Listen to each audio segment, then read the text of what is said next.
उत्तराखंड के ऊंचे पहाड़ों के बीच, जहां बादल धरती को छूते हैं, वहीं बसा है माणा गांव, भारत का आखिरी गांव। यह सिर्फ एक गांव नहीं, बल्कि एक जीवित कथा है जहां हर पत्थर महाभारत का साक्षी है। कहा जाता है, जब महाभारत का युद्ध समाप्त हुआ, तब पांडव अपने जीवन के अंतिम चरण में स्वर्गारोहण यात्रा पर निकले थे।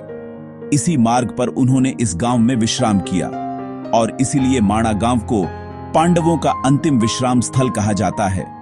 गांव में एक विशाल गुफा है जिसे व्यास गुफा कहा जाता है। मान्यता है कि यहीं महर्षि वेदव्यास ने भगवान गणेश को महाभारत लिखवाई थी। गांव के पास ही बहती है पवित्र सरस्वती नदी, जो यहां पृथ्वी के गर्भ से निकलती है और कुछ ही दूरी पर अलकनंदा में मिलकर विलीन हो जाती है। इस मिलन स्थल को लोग आज भी सरस्वती विलुप्त स्थल कहते हैं।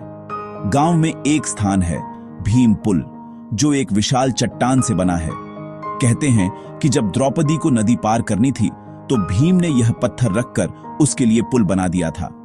आज भी वह पुल वहीं मौजूद है, मानो भीम की शक्ति और प्रेम की गवाही दे रहा हो। माणा के लोग आज भी खुद को पांडवों के वंशज मानते हैं।